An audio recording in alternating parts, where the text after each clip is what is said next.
Hey everybody, how you doing? This is about to be a really fun video. In this video, we're talking about does. More specifically, white-tailed deer. Can also apply to mule deer, but my experience I have many more years hunting white-tailed deer. Focus of this conversation is kind of pointed towards white-tailed deer. But a lot of the theories and hypotheses and facts and data we're going to talk about in this video could also apply to other species. But I put up a poll on YouTube. 4,500 of you guys voted. Pretty good sample size. 4,500 people voted. But the question was, do you take does? And if you do, when do you take them and what's your opinion? Got lots of comments. We're going to talk about some of you guys' comments and your perspectives here in a minute. But what was answered? 4,500 people voted. 17% said, yes, I take does in early season. 20% said, yes, I take does in the late season. 15% said, no, I don't take does. I want there to be more does for breeding. 8% said, I'm not allowed to get the doe tag. 41%, the biggest bucket by far, said, yes, I take as many does as possible. It doesn't matter when. If I see them, I'm going to smoke them. That's the bucket that I'd fall into. That's what I'd vote. But yeah, pretty interesting, right? So a lot of times when we talk about stuff like this, there's an obvious answer. When it comes to taking does, should you take does, and what time of the season should you take them? Obviously, in this data of over 4,000 people, there are wide-ranging differences in opinion of taking does. My personal opinion is in that 41%. If a doe gives me an opportunity, I'm going to smoke them. But let me tell you a little bit about my background and my perspective. This is going to blow some of y'all's minds, but this is what I've been used to my entire life. So I'm going to pop up a picture of the state of Tennessee. It used to be different. I think it used to be 3 units in Tennessee. Then it was 4. Now we've got 1, 2, 3, 4, 5, 6 different units. The big bright yellow, the biggest unit of all in the state of Tennessee, is Unit L. You can see there it's yellow. My entire life, almost, I have lived in Unit L of Tennessee. This is the whitetail hunting unit breakouts. Now let me show you the regulations and what I am allowed to get and how it works in Tennessee, and this is my perspective. Right here. Unit L, the antlered bag limit, is 2, meaning once bow season opens up in September and everything ends in January, our season is September to January, I'm allowed to take 2 bucks. The definition of that is an antler that's 3 inches or higher. So if you take a little bitty spike or a button buck, it doesn't count as one of our 2 antlered limits. Now, when it comes to does, which is the focus of our entire conversation for this video, look at the right column there. Antlerless bag limits. Archery season, which opens up late September. If you are hunting in one of those yellow counties, 3 does per day is what we're allowed. Tennessee, we don't fool with tags. You don't have to have a little tag and then strap it to the foot and fool with all that nonsense. If you have your bow license, you can take 3 does a day in any of those counties. That's how it works. You go to Walmart and buy your license. You got your archery license. Boom. You automatically are allowed to take 2 bucks and 3 does a day. The bucks have to be taken on different days, but you can get 3 does a day, literally, from September 23rd until January 12th. So that's my perspective. All of the years that I have been hunting, I've taken more deer than I could tell you. We'll tell you this, I've never taken 3 does in a day. 2 times I have taken 2 doe in a day. But most of my experience is public land. I know people that hunt private land and have big farms. They take 3 a day all the time. They go out there with their 223, and there's 20 does in the field. Pop, pop, pop. And they do 3 does a day all the time. I know several people that do that. To get their own personal meat opening day, You know, what's rifle? It's November 18th this year. So they'll go out there November 18th with their AR and they'll just pop, pop, pop. I got my does. Now I'm going to hunt bucks because we got plenty of meat. Or they just think they have too many does and they'll pop, pop, pop and go donate them or give the meat to friends or whatever. But this is my perspective right here on does. If you see one, pop them. There's not really a whole lot more thought process. Last year, me and my sons, we donated, I think, 5 or 6 whitetail maybe. This year, we're still in archery. We've already donated 2 whitetail. So if we get an opportunity on a deer, we're going to take it. Especially on public land. You better believe if we see a deer, we're going to take it. Public land hunting near me and all the spots that I've hunted in my previous years, it's not easy hunting. If you see a deer, we're probably going to smoke it. That being said, let's go back to the survey. Some of you guys said yes, take them early. Some of you guys said yes, take them late. Then some of you guys said don't take them at all. And then some of you said it don't matter when, we're just going to pop them. Which again, I said is my perspective. So let's go a little bit deeper. I did a lot of studying. Believe me, I don't claim to be an expert on any of this stuff. Again, my perspective is if you see them, smoke them. It all depends where you live too. A bunch of you guys said you aren't allowed to take does. You're not even allowed to tag for a doe. Not even one, which blows my mind. And then some of you guys commented that you can get 1 or 2 or whatever. But I did a lot of studying and reading from a bunch of stuff that you guys told me, your perspective as to why early or why late. I read a bunch of articles from people who claim to be experts on this type of stuff. I don't at all whatsoever. But I'm just going to relay you some information that I put together. So, why take does in general? This is just my bullet points list that I put up on some notes here on my computer. I'm going to read to you. Doe harvesting. Why would you do it? Better buck to doe ratios. Everything that I read online said a 1-to-1 ratio is what you want. Let me tell you, buddy, I have never seen anywhere even close to that. Everywhere I go, I'm lucky to see a deer, and if I do, it's a doe. I have very rarely hunted anywhere where I'm seeing just as many bucks as does. Like, that blows my mind. If you have property like that, hey, that's awesome. Everything that I read too said a better ratio of bucks to does makes it easier to take larger bucks. Well, okay, that kind of makes sense. You got more bucks and then less does, and then they're having to travel more and fight more to breed the does. Okay.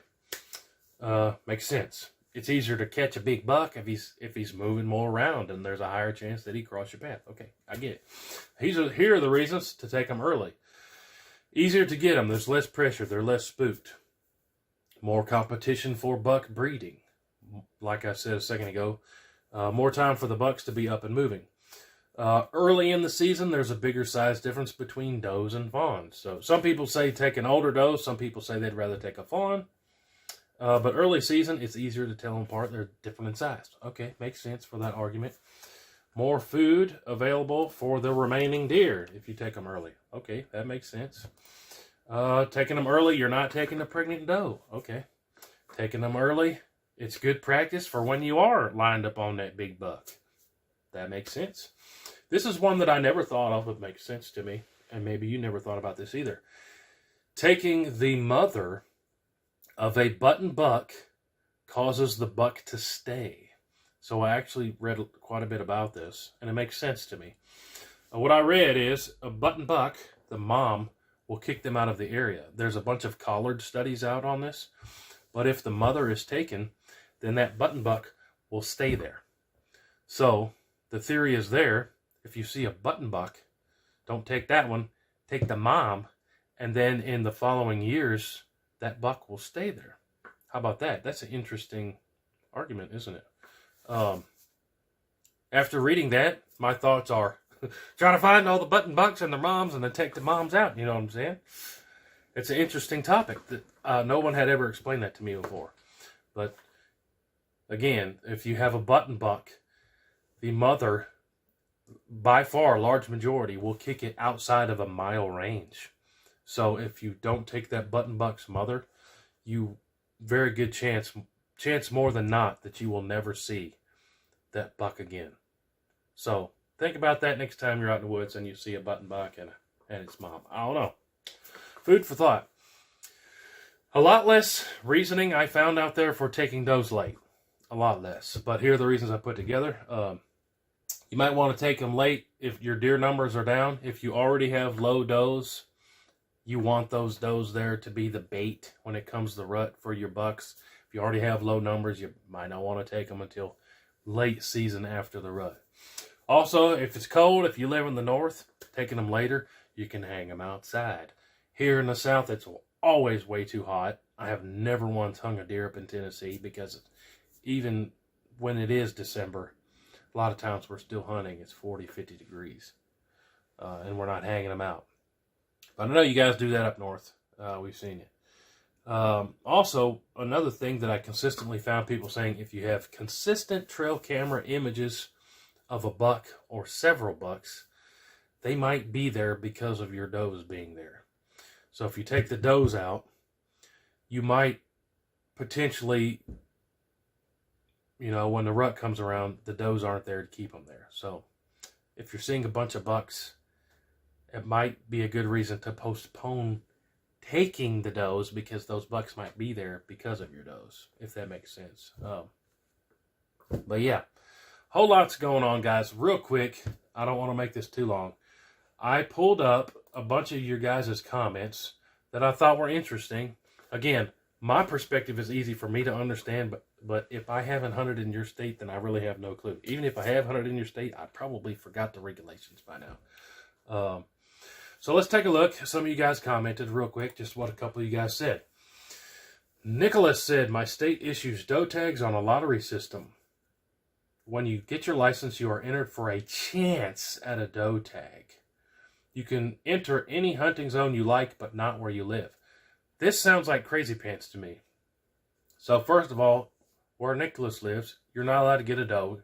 You're put in for a doe potentially to draw out of the lottery system, but you can't hunt them where you live. You have to go travel somewhere else if you do draw that doe tag. That just doesn't compete with me. Sounds like crazy pants. I feel sorry for people who live in that area. And Rodney says, in Illinois, for archery, we can get unlimited doe tags over the counter. You can purchase pretty much unlimited doe tags for the bing bangs. And they get $2, kind of like we do. So they do doe tags over the counter. Tennessee, we don't even do tags. You just get your license and go smoke them. You still got to check them in online with the app with Tennessee, but we don't do tags. So even this is kind of foreign to me. Trucker Daddy says, here in Texas, they get $2 and 3 does. Okay. Cool. Black Knight says, county allows 3 does per day. This dude lives where I live. I even asked him, you must live where near me? And he said, yeah, Tennessee. So, yeah, 3 does per day. And Jacobs 9230 says, I would take 1 doe a season, so more breeding options for bucks in the area. I want to see more deer. Okay, so that's his perspective. MJ says, I'm more of a meat hunter than a trophy hunter, so a big nanny is high on the list. In Mississippi, we also have a generous doe allowance. That's a common theme in the southeast, where I'm at. Pretty generous as far as taking deer. For the most part, kind of. People up north and people out west are like, you get to take 3 does a day? That's crazy. Well, and then I'm over here like, you don't even get a tag every year? You have to pay big money and go in a lottery just to draw to hunt your deer? That's crazy, you know? It's kind of a pain hunting out west. Like, I love hunting out west, but it's a pain, let me tell you. Putting in for the draws and all that, and it gets very expensive to do all that. You want to come hunt in Tennessee? I pay $150 for my in-state, and that covers everything. The out-of-state for Tennessee, I think, is like $400, but then you get the same rights that I do. Unlimited 3 does per day in my unit, and $2 a year. But if you want to like go hunt an elk, you got to pay $1,000, and that's just to get entered. And it's just mule deer. I love hunting mule deer. Oh my goodness! But you can't just go, for the most part, you just can't just go buy a mule deer license and go hunt mule deer. You got to put in for a draw and then wait all year and then add your points up. That out west stuff kind of drives me bananas sometimes, but you got to do what you got to do and follow all the regulations. This guy says here in Maine, I've never been to Maine, they recently gave us the option to purchase doe tags. Last year, you could only purchase one doe permit, fill the permit, and then buy another. Interesting.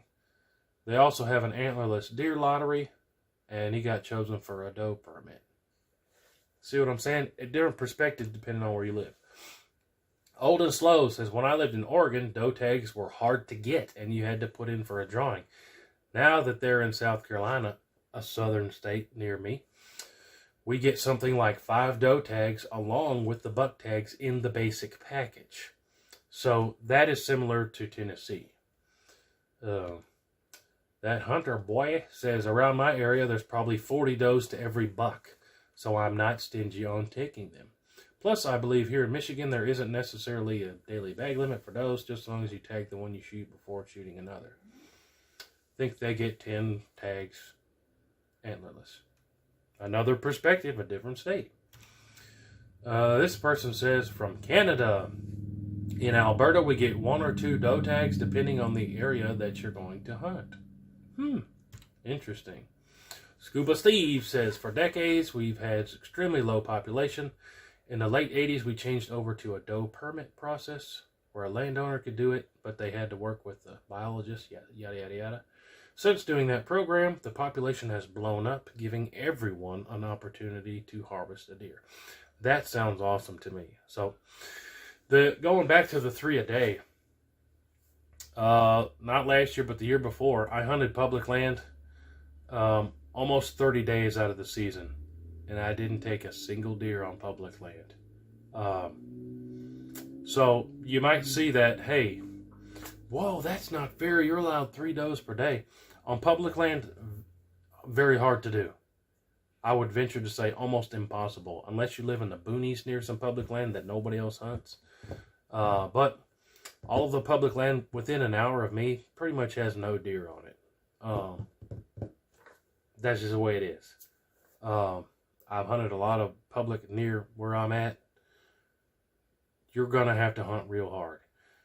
When I used to take a bunch of deer on public, that was before I was married, and I hunted every day of the season.